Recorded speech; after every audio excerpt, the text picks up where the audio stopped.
Halo kawan pajak, kembali lagi di Let's Pod. Let's talk about tax, let's deep talk on podcast. Kawan pajak, Let's Pod kali ini merupakan episode kedua yang akan membahas mengenai informasi terkini dan teraktual terkait dengan perpajakan. Tentunya, saya tidak sendiri karena episode kali ini, saya Risma Yusifa telah ditemani oleh rekan saya Bapak Anggit Toto Santoso selaku tim penyuluh pajak KPP Madya 2 Jakarta Utara. Oke, nah sekarang saya ingin menyapa terlebih dahulu narasumber saya yang telah hadir bersama saya di sini. Halo Pak Anggit, apa kabar nih? Halo Karisma, halo kawan pajak, kabar baik. Bagaimana kabar Karisma dan kawan pajak semua? Alhamdulillah untuk saya sehat dan untuk kawan pajak kita doakan untuk senantiasa sehat dan bahagia ya Pak Anggit ya. Betul. Oke, Pak Anggit semangat nih ya. Harus semangat Karisma. Bagaimana Karisma? Semangat juga? Semangat tentu, karena kita akan mengedukasi kawan pajak terkait dengan tema kita pada pagi hari ini. Oke, siap. Ngomong-ngomong kita akan bahas apa nih Pak Anggit? Kita bahas apa ya Karisma enaknya nih ya? Jadi kawan pajak, masih pada ingat nggak ya? Pada 14 Juli tahun 2022 kemarin, pemerintah telah secara resmi menerbitkan aturan terbaru terkait dengan PMK nomor 112 tahun 2022. Yang mana pada aturan ini mengatur mengenai penerapan peraturan perubahan NIK menjadi NPWP. Nah, topik ini nih yang menjadi topik yang sangat diminati oleh kawan pajak untuk dibahas. Karena kawan pajak merasa masih bingung, masih rancu dengan penerapan aturan terbaru ini. Kita bahas aturan yang masih menjadi perbincangan hangat aja nih Pak Anggit, yaitu PMK 112 tahun 2022. Nah, karena saya sudah bersama dengan narasumber saya nih, jadi sepertinya kita akan langsung saja membahas topik kita pada pagi hari ini. Oke Pak Anggit. Sebenarnya apa sih yang melatar belakangi penggunaan NIK menjadi NPWP ini? Baik Karisma, pada tahun 2021, pemerintah sudah menetapkan Undang-Undang Nomor 7 Tahun 2021 tentang harmonisasi peraturan perpajakan ya. Nah, untuk mengatur lebih lanjut mengenai ketentuan NIK menjadi NPWP ini agar ada keadilan dan kepastian hukumnya, maka diaturlah melalui PMK 112/PMK 03 tahun 2022 ini. Yang kedua adalah untuk memberikan kesetaraan serta untuk memberikan administrasi perpajakan yang lebih efektif dan efisien. Yang ketiga, kita kan selama ini nomor identitas untuk pelayanan pemerintah itu sangat banyak ya, Karisma ya. Ada NIK sendiri, ada NPWP sendiri, dan mungkin ada nomor-nomor identitas lain dari instansi lainnya. Oleh karena itu, untuk mendukung kebijakan Satu Data Indonesia, salah satunya adalah menggabungkan NIK dengan NPWP ini, Karisma. Jadi sebenarnya disahkannya peraturan mengenai perubahan penggunaan NIK menjadi NPWP ini adalah salah satu bentuk simplifikasi ya Pak Anggit ya, dan terkait dengan integrasi data demi kemudahan wajib pajak dalam menjalankan kewajiban perpajakannya. Betul sekali Karisma. Jadi semangatnya pemerintah menerbitkan peraturan PMK 112 ini salah satunya adalah itu tadi, yaitu untuk memberikan kemudahan. Jadi tidak ada nomor NPWP lain, kemudian NIK lain.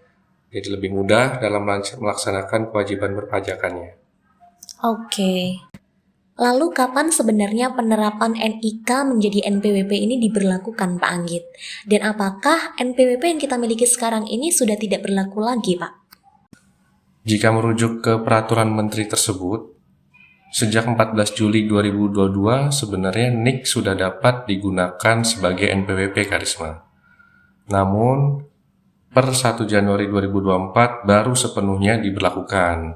Artinya, dari tanggal 14 Juli 2022 sampai dengan 31 Desember 2023, NPWP yang sekarang ada masih dapat digunakan untuk layanan pemerintah yang membutuhkan NPWP.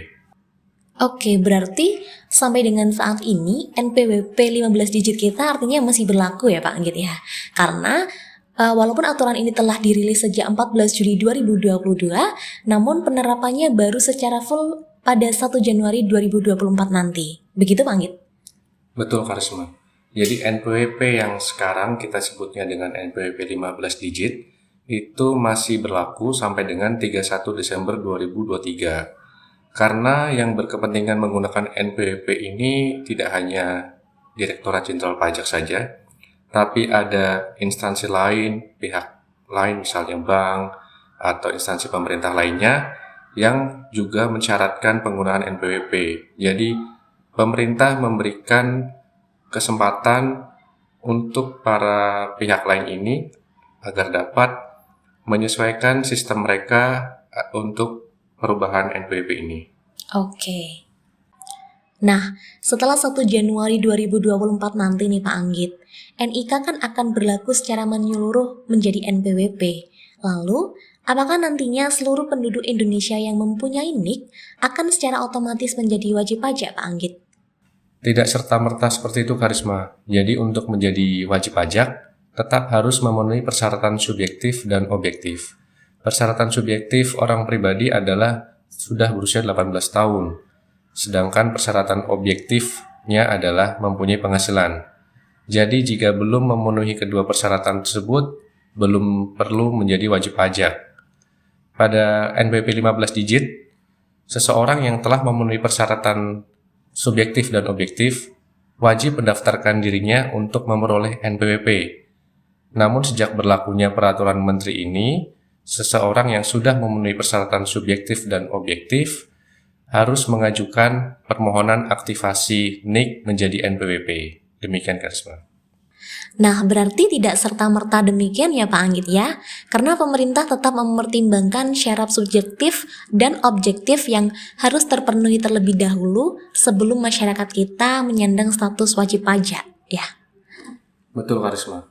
Sebenarnya hal ini sejalan dengan sistem perpajakan kita ya, self-assessment system. Jadi memang untuk pendaftaran dikembalikan juga ke wajib pajak, karena yang tahu kondisi apakah mereka sudah memenuhi persyaratan subjektif dan objektif adalah dari wajib pajak atau calon wajib pajak itu sendiri. Jadi kalau belum memenuhi persyaratan ya mereka sendiri yang tahu.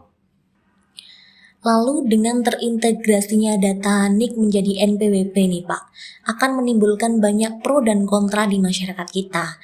Karena kekhawatiran masyarakat terkait dengan keamanan data NIK itu sendiri dan juga kekhawatiran masyarakat atas pengenaan pajak yang semena-mena. Menanggapi hal ini, tanggapan Pak Anggit bagaimana ya Pak? Tiap peraturan baru pasti ada pro dan kontra di masyarakat ya.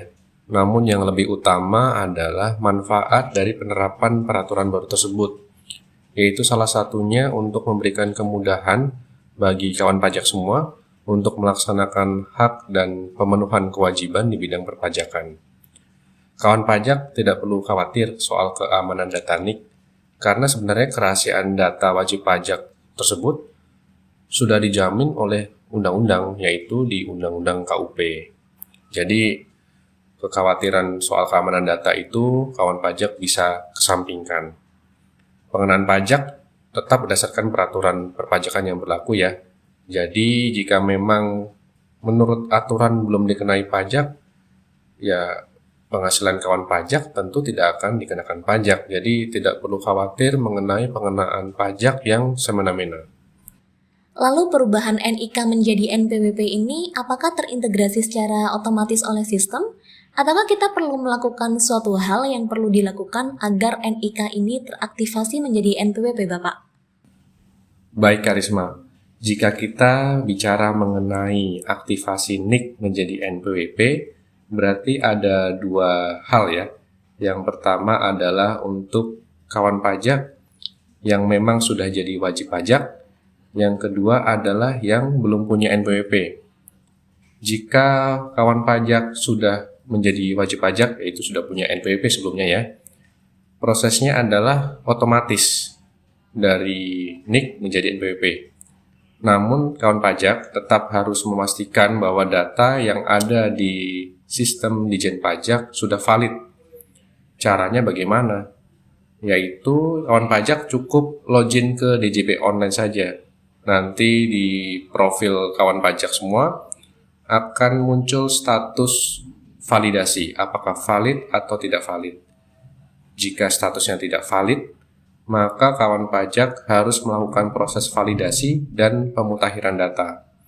Misalnya nomor NIK-nya masih kosong atau NIK-nya masih menggunakan NIK pada saat sebelum KTP elektronik, maka nomor NIK-nya harus diupdate. Kemudian misalnya tempat tanggal lahir tidak sesuai, maka harus diupdate juga.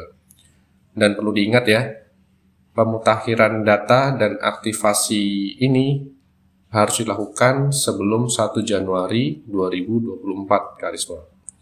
Sedangkan untuk kawan pajak yang belum punya NPWP, maka harus mengajukan permohonan aktivasi agar NIK kawan pajak semua bisa digunakan menjadi NPWP. Oke, jadi baik validasi ataupun pemutakhiran data harus dilakukan sebelum 1 Januari 2024. Lalu, untuk cara validasinya itu sendiri, bagaimana ya Pak ya? Caranya mudah, Karisma. Yang pertama, kawan pajak perlu siapkan KTP. Yang kedua, cukup login di DJP Online lalu masuk ke menu profil. Sama seperti yang saya sampaikan sebelumnya, nanti dari menu profil tersebut akan terlihat status data kawan pajak semua, valid atau tidak valid. Yang tidak valid maka disesuaikan saja dengan data yang ada di KTP elektronik. Jika sudah terisi semua, lakukan proses validasi. Mudah kan? Oke, cukup mudah ya, karena semuanya bisa dilakukan secara mandiri. Nah, kalau misalnya ada kawan pajak yang sampai dengan batas waktu yang ditentukan sampai dengan tanggal 31 Desember 2023 ya berarti ya, tidak segera melakukan validasi dan pemutakhiran data NIK, bagaimana ya Pak itu ya? Jika sampai batas akhir waktu validasi yaitu 31 Desember 2023, datanya tetap belum valid, maka NPWP yang kawan pajak miliki jadi tidak dapat digunakan. Efeknya apa? Nanti efeknya kawan pajak tidak bisa mendapatkan layanan yang membutuhkan NPWP. Misalnya layanan pada lembaga keuangan, layanan perizinan, layanan pada instansi pemerintah, atau layanan lainnya apa saja yang membutuhkan NPWP. Oh begitu, oke.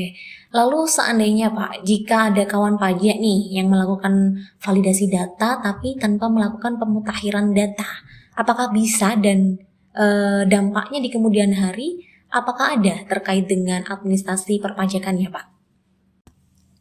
Dampaknya tentu ada, Karisma, yaitu bisa berakibat ke pelaksanaan hak dan kewajiban yang tidak pas.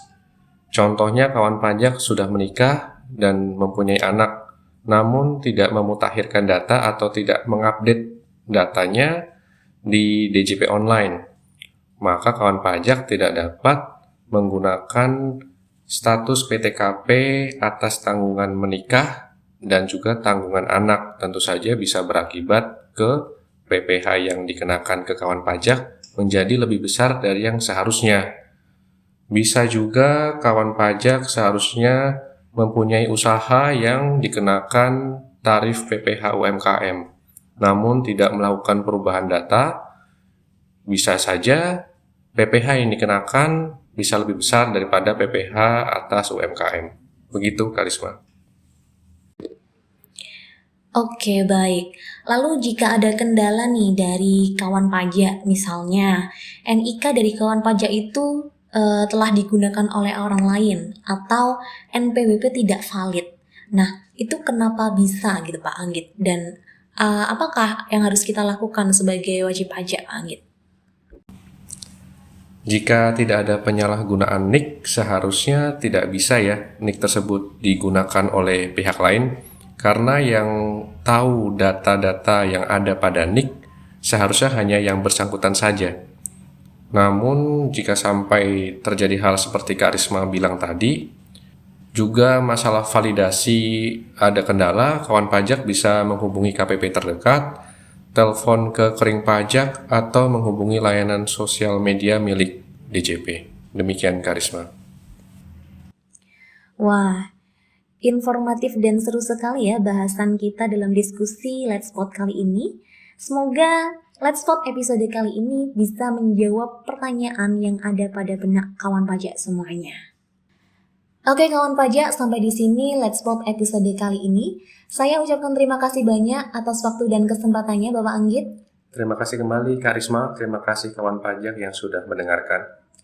Terima kasih banyak kawan pajak. Semoga nanti kita dapat berbincang lagi di Let's Pop episode-episode berikutnya. Dan untuk kawan pajak, tidak lupa saya ingatkan kembali untuk ikuti terus update perkembangan informasi perpajakan terkini di laman media sosial kami. Jangan lupa follow kami di Instagram @pajakmadya2cakut, Twitter kami di @pajakmd2cakut, YouTube kami di KPP Madya 2 Jakarta Utara, serta hotline Linktree kami di https://linktree/kpp098.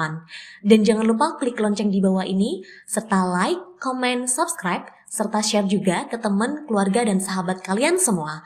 See you on the next episode and bye!